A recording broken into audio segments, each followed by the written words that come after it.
Few know, but the death of Joseph of Egypt holds an incredible secret, one that few biblical characters had the privilege to experience. Joseph was embalmed, a ritual reserved for the dignified in ancient Egypt, and he patiently awaited the fulfillment of a divine promise. But why was it so important for Joseph's body to be transported across centuries? What happens after the death of such a remarkable figure in the history of Israel? Joseph, the beloved son of Jacob and Rachel, grew up in a family steeped in jealousy and discord. Favored by his father, he was envied by his brothers. Joseph's dreams, where he envisioned himself as a leader over his siblings, only added to this familial tension. These dreams were seen as signs of his destined prominence, something his brothers could not bear. In an act born from envy, his brothers sold him to a caravan of Ishmaelite merchants who took him to Egypt, separating him from the life he knew. In Egypt, Joseph was purchased by Potiphar, an officer of Pharaoh.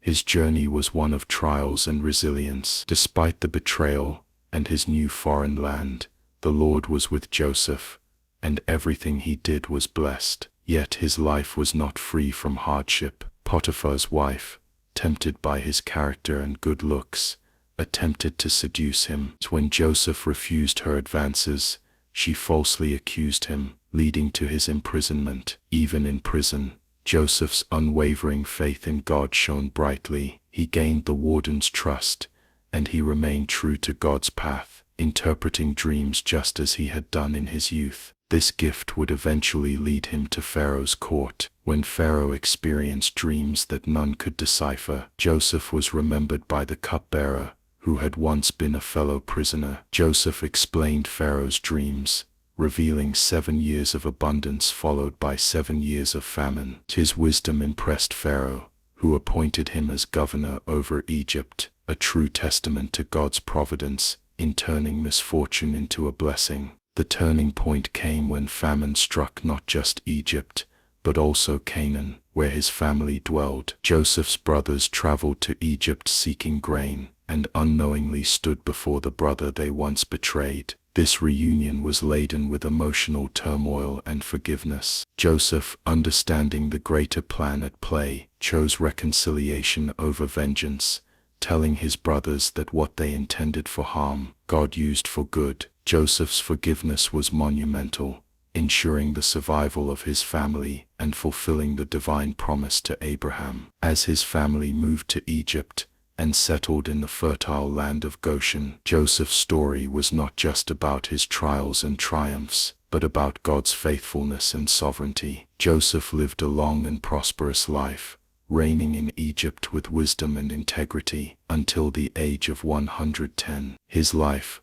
a journey of faith and redemption, reflected a deep commitment to God's promises. Even in his role of great authority in a foreign land, his heart remained tied to the God of his fathers. As his life drew to a close, Joseph gathered his brothers and spoke words that would echo through generations. He expressed a profound faith in God's promises, requesting that his bones be carried back to the promised land. When God delivered Israel from Egypt, this was not a mere burial wish.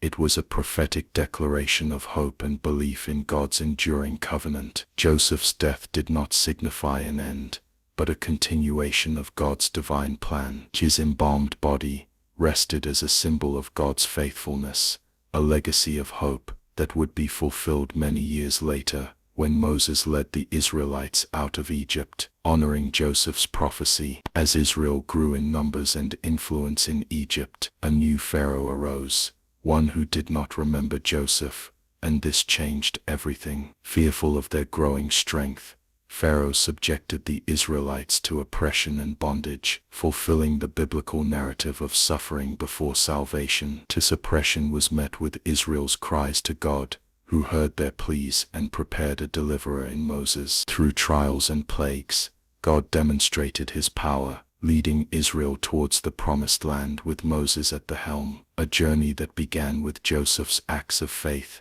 and the burdens of slavery. Joseph's presence in the Exodus narrative, through the carrying of his bones, became a testament of unwavering trust in God's promises. His life and legacy remind us of the perpetual faithfulness of God. From pit to palace, from betrayal to blessings, Joseph's story is interwoven with divine purpose and assurance. So, as we reflect on Joseph, may we remember to hold firm to God's promises, even in life's darkest valleys. For the story of